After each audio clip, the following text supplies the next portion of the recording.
What's up, the world?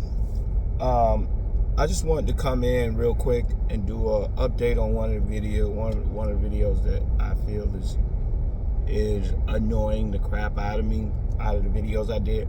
I made a video a couple years ago called "I Hate Jason Whitlock," which is funny because I don't hate anybody. But the point I made this video for was more so to point out the basically straw man arguments that Jason Whitlock makes under the guise of him being Republican or him being conservative.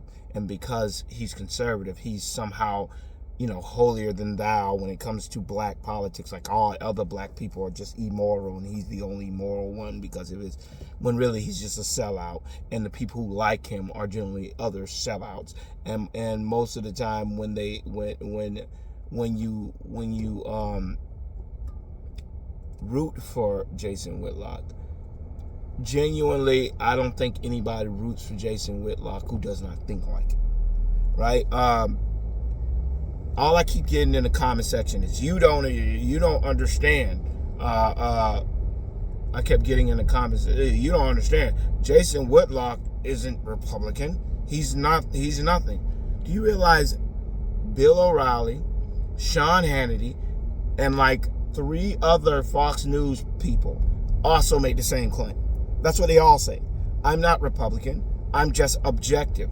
I'm not this. I'm just objective. I hear people on CNN. I'm not liberal. I'm just objective. Bill Maher. I'm not conservative. I'm not liberal. I'm just objective. No, you're not. 90% of the time, your views fall on one side. If you want to tell me something if you're in the comment section, you want to tell me something Jason Whitlock says that will put him in line with liberals sometimes and Republicans sometimes, then you can make that argument. But if you can't make an argument he made that will put him on the liberal side, then you know what you're saying is complete BS. The guy is never on the liberal side in anything. And I heard somebody say, oh, well, he's not on the liberal side because he's a Christian. I'm a Christian. And giving to the poor, taking care of fatherless children and widows, those are all tenets that Jesus Christ asked us to do. He doesn't fight for those things. Only thing he ever argues against is political stuff that has to do with black people. You never hear him say anything that has to do with God or even speak Jesus Christ's name. So how is he Jesus-centered and 90% of his stuff is just hating black people? Blaming single mothers for Tyree Nichols getting shot. I mean, that had nothing to do with nothing. How's that Jesus-centered? No, that's pro-police, which is a Republican viewpoint.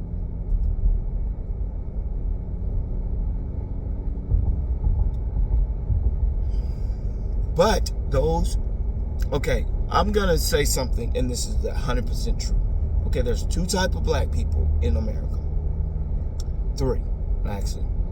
There's the ignorant black person that makes all black people look bad, and he's the person that everybody's embarrassed by, who does dumb shit, like the lady who went into the airport and started knocking all the stuff down, and while her kids were screaming and crying because they wouldn't give her a refund. Okay, there are people like that are just an embarrassment to the human race, not just black people, but to the human race in general. They're just morons. Okay, the guys you see shooting up places, the guys you see doing all this stupid stuff, they're disgusting people, and those people are not exclusive to black people, right? They're idiots in every race, right?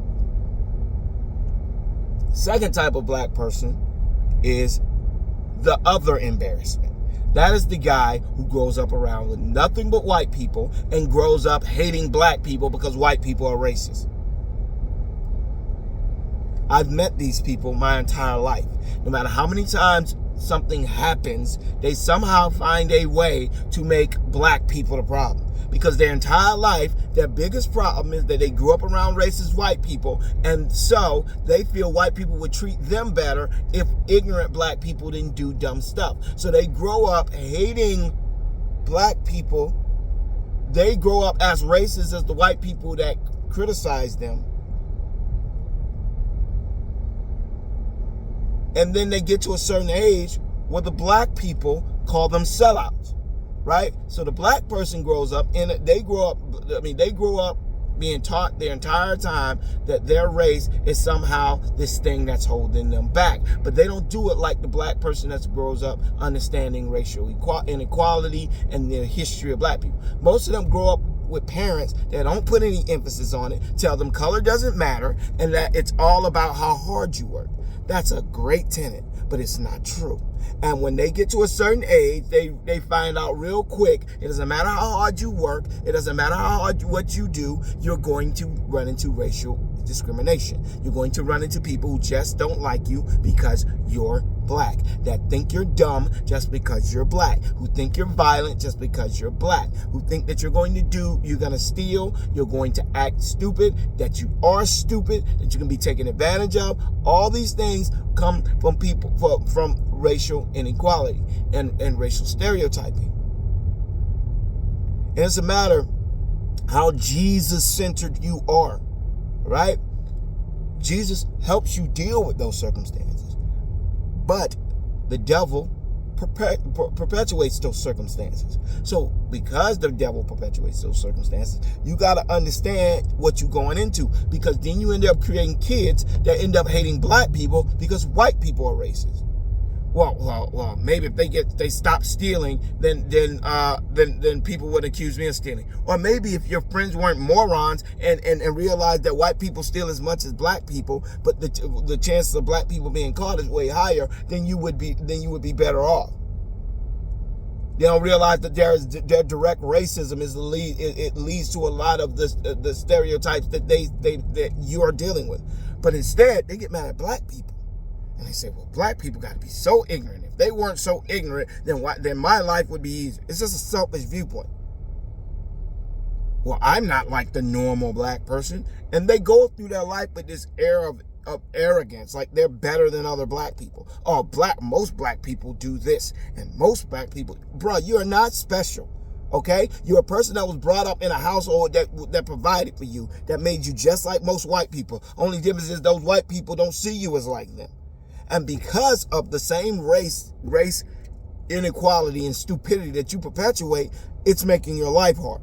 So instead of you getting mad at the people who are oppressing you, you get mad at the people who give them fire or give them fodder. And that is the dumbest thing in the world. I'm not as ignorant. I grew up around a lot of ignorant people.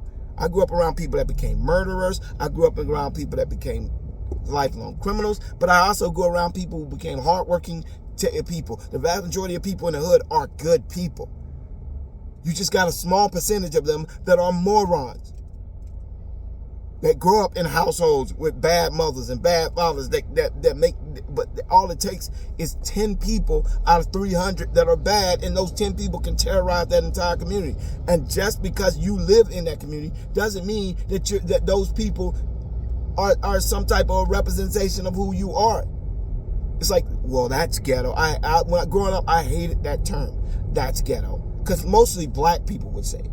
And most of them, the same people that be at these BLM protests and always on TV arguing about stupid junk. Like blackface and all this other dumb junk that more normal black people don't give two craps about. These people that come on TV, that's what I get so angry with. Because and that leads me to the third type of black person, which is this uber conscious black person that generally comes from two-parent household, middle to upper class black person who walks around thinking they're more educated than other black people. So they're protesting about everything, and no matter what the situation is, they're always arguing. Most of these are female college kids who are just privileged black kids who grew up. Most of them are biracial, and the ones that aren't biracial are rich, and they walk around starting shit over nothing, and they think that all black people agree with them being mad about everything. It's like, no, black people ain't nobody over here screaming and hollering that they need to change more characters black. There's nobody screaming and hollering that. that is a niche group that grew up in white culture and wanted more of their representation in white culture. That is a them, bro. The average black person doesn't give two craps about Marvel. They don't give two craps about having more black people in comic books. They don't care about having more black skaters. They don't care about having more black people on Guiding Light. They don't care. They're fine with their media. They're fine with their stuff, and they don't care about the other stuff. But you also have that uber conscious black person who, like I said before, most of them grew up in middle to upper class black families, and they walk around just can't wait for the smallest slight that they can make an excuse for why they didn't do well at this or they didn't do well at that. And those people are just as annoying as the sellouts, right? It's like, dude, stop.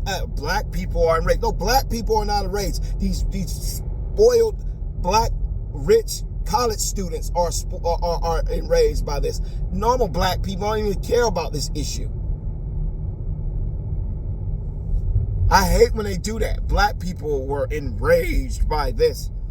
Black people, I've been around black people all day. I ain't heard one black person mention it. Not one.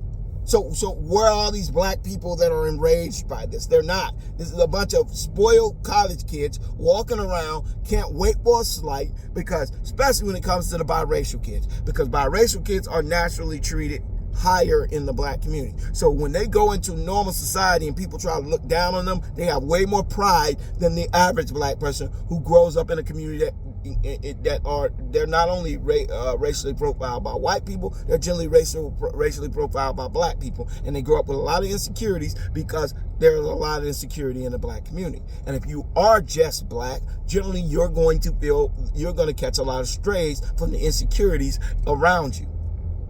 But when you're biracial, from the time you're little, they're telling you how pretty you are, how pretty your hair is, how pretty your eyes is, how pretty your skin is, how pretty this, and this. So those kids, you ever notice the most militant black leaders, your Malcolm X, your Muhammad Ali's, all these activists and civil rights, all of them tend to be really, really liked.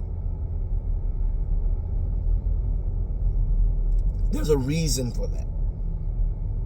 They grow up with a sense of pride that normal black people don't grow up with, because, and sometimes that's a good thing, and sometimes it is a bad thing.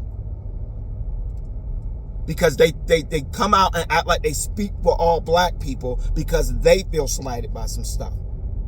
It's like, no, you're privileged as well. You're just going into a society that don't put you on a pedestal like the black community puts you on a pedestal. So when you're in that community, you're treated lower, and you don't like that. So you want to turn around and change and make the black narrative the total narrative. That way you can be put on a pedestal in both communities. And I only say this stuff to say this, right? When you talk about a guy like Jason Whitlock, that guy hates black people, or he's the world's biggest sellout. So neither one of those are good, right? I don't think every black person that's on Fox News is a sellout. I don't think that Fox News hates black people. I think that majority of people who are on the Republican Party don't care about things that supposedly that they're supposed to care about as Christians. That's my problem with the Republican Party. My problem with the Democratic Party is they think that everything should be, do what thou wilt shall be the whole of the law. That's what they think. They think there should be no rules. That everything should be affirmed and applauded, and every little slight should be analyzed and empathetically talked about. And it's like, no, we can discuss the issues that bother us and that affect us, but we also can ignore the ones that are just people being crybabies and arguing about stuff that ain't that big of a deal. Especially when you're gonna slap black people are mad. That is just as racist as the racist Jason Whitlock. I mean, not racist, but the idiot Jason Whitlock that comes on TV and says, well, black people believe this. Well, black people, maybe if these single mothers weren't raising these kids, we'd be better off. Yeah, because ain't a lot of white mothers raising their kids single. Not a lot of Spanish mothers raising their kids single with absentee fathers. Yeah, that happened just in the black community. It's like, no, nobody's not pointing out that there are some issues in the black communities. But if white people who ain't never had to deal with the injustices and inhumane treatment that black people have dealt with in the past can't even clean up their act, how you gonna ask people with less capital, less opportunities, and more scrutiny and more more police presence to do better? I heard somebody say that, well, if you look at it, why do black people, why are they a large number of people in prison, yet they only make up because, if the vast majority of police force is concentrated in the black community, who do you think they're going to arrest when they need somebody, when they have to meet their quota? They're going to arrest white guy? No, there's no white people in low-income neighborhoods. And the low-income neighborhoods like trailer parks and stuff like that, they don't have a large police presence in those neighborhoods. There are large police presence in black neighborhoods. I talked to a friend of mine, and like, growing up, how often did you see police officers? Like, I don't know, every once in a while. I said, imagine growing up, and every corner you go to, there's a police car sitting on that corner. Now, whether you do something or not, if you walk past that police car, they're going to stop you. They're going to ask you questions, and they're going to profile and harass you. This is a daily occurrence in the ghetto. 2-block radius, their cars set up. There's a police car over here, there's a police car over here, there's a police car over here, there's a police car over there. And I'm talking about traffic. I'm not talking about on main roads when you drive and there's a car parked there. I'm talking about sitting in your community, just sitting there looking for criminal activity. Who do you think, if they got weed on them, is more likely to be caught? The white kid who can walk around his neighborhood with all types of drugs on him, or a black person who knows they can't walk with anything on them? Because if they try to walk around with any type of paraphernalia on them, they will get stopped and they will get found out sooner or later if it becomes a practice. Who do you think is going to end up in jail more? So it's just the ignorance and stupidity that gets on my nerve, because you have idiots who perpetuate it because they didn't have to deal with what the lower income kids had to deal with. So they're the ones making decisions that affect these poor people, and they're not poor. We need to have more black history studies of this, that, and third. No, that's what your kids need. My kids don't give a shit about learning about what happened to black people in the 60s. That's not going to help our life get better. How about focusing some of this money that y'all spending on black history, teaching up the brutality and the bad thing that happened to black people? Y'all put more trade school for these kids. Have them change the curriculum so that these kids are learning a trade at an earlier age, so that if they choose to drop out, they still have the prerequisite skills to be able to get a job. Find ways to get these kids jobs while they're still in school. Give more incentives. That instead of giving people welfare for how terrible their families are doing, how about giving welfare to kids who are doing good in school? Why not kick in types of bonuses and stuff like that the parents would get if their kids did better in school, if their kids got into an extracurricular activity, if they finished school, if they graduated? Guarantee you, if you put more emphasis on giving people money for that instead of giving people money for having kids and nothing and just completely flaunting the responsibility, then it would definitely help the black community better. But we don't need this stuff that these rich black people, these rich and privileged black people on TV saying we need. They don't know crap about living in the ghetto. They don't know crap about what these kids are dealing with. Get rid of the police. I mean, come on, you retarded? Yes, black people, we have to deal with the criminals, and we got to deal with the police. We got to deal with the people that protect us from the criminals, and we got to deal with the people who are the criminals. The same people they're afraid of, we're afraid of. The same people that they think will rob them, we think will rob us. The only difference is we don't have protection. If that guy wants to kill me, nothing will protect me from being killed. If that guy wants to rob me, nothing will protect me from being robbed. If he wants to beat the crap out of me every day I walk down the street, there is nothing I can do. If I go to the police, I will be killed. And the police have a terrible track record of protecting people that come. Well, why don't they just work with the police? Because the police, I grew up in the ghetto. I saw them pick up a kid, put him in the back of a car for 30 minutes, drop him off, and let him go. Within 3 days, this kid's house got shot up. Not because he did anything wrong. He was playing with a BB gun, and the police, because the police presence is always around, saw him with a BB gun. And because he had this BB gun, they picked him up and put him in a car. Asked him a whole bunch of questions that he had no idea, because he was not a criminal. He was a good kid who just was playing with his BB gun.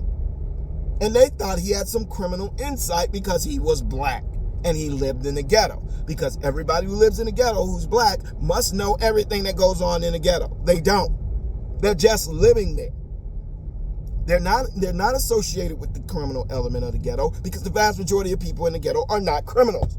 But you can't, you go take these white kids who have never been in a ghetto in their life, outside of watching it on television, you drop them in the middle of a crime-infested area, and you think that they're going to be able to practice some altruistic viewpoint of those people. They're not. They're going to treat, they think, well, yeah, he got to know something. He lives in the ghetto. I don't know crap. So regardless, this kid doesn't know anything. They show up to the situation, they show up to this guy's, they drop this guy off. 2-3 days later, his house gets shot up. It's like, well, dang. The kid had to basically disappear for 3 or 4 months because they automatically named him a snitch and started saying that they were going to kill him. Because they said they know in the world the police going to pick you up and just let you go. You are informant. Because the police dropped him off in the middle of the street after holding him for 30 minutes. But ain't nothing some rich black kid who grew up with 2 parents in a good household is ever going to understand. So why are you speaking for that kid? You're no different than a white kid speaking for that black kid. You don't know crap about what his life is like. And why y'all are always the ones standing up speaking for kids like me who grew up in the ghetto? Y'all don't speak for us well. Y'all get on there and start shooting for self. We need to have more stuff like this and more black history this, and we need to be more taught this, and we need to make sure that white people are not having black parties and black desecrating MLK Day and Juneteenth and the black history and the pride. Like, you want to try helping me eat something tonight? You want to try helping me the black woman power, black woman magic? I don't know if you noticed it or not, but it's a lot of black women in the ghetto. And they ain't doing such magical things. There are a lot of them that are doing magical things and are helping their kid rise above means that nobody should be able to rise above. And those women should be applauded. But the idiots that are just black women don't deserve to be applauded because they're black women. They need to be applauded for what they do, not who they are.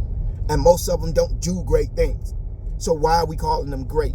So I speak on that because I was more so trying to address the whole situation, address the mindset. Because a lot of people want to come across and say, oh, Jason Whitlock he's not a conservative or a liberal. He's a conservative. He's not a Republican or a Democrat. When all your views fall behind, this is the exact thing I was talking about in the video. If all your views fall on this side, I'm going to give you the side out. You're a Republican. You just don't want to say it because you want to keep the allure that you're objective. You're not objective. You believe what you believe, and that's fine. But don't parade yourself around as some type of virtue of black understanding and some higher form of blackness. You're not. You're just a sellout. And it doesn't matter how you try to paint it and how you try to make yourself out to be this intellectual who just thinks beyond what most black people don't. You don't. You don't think beyond what most black people are. You're you. And you are a person who I believe has a low moral compass. And anything you're paid to say, you will say. And anybody you're paid to attack, you will attack. You're a mercenary. You're a coon mercenary. Your job is to attack black people. And anytime you feel and they pay you enough money, you will attack them daily and all the time. But even beyond that, if we go beyond that, we can talk about that later. But please, if you like what you like, please comment and subscribe and thumbs it up if you like it. All right, y'all. Peace.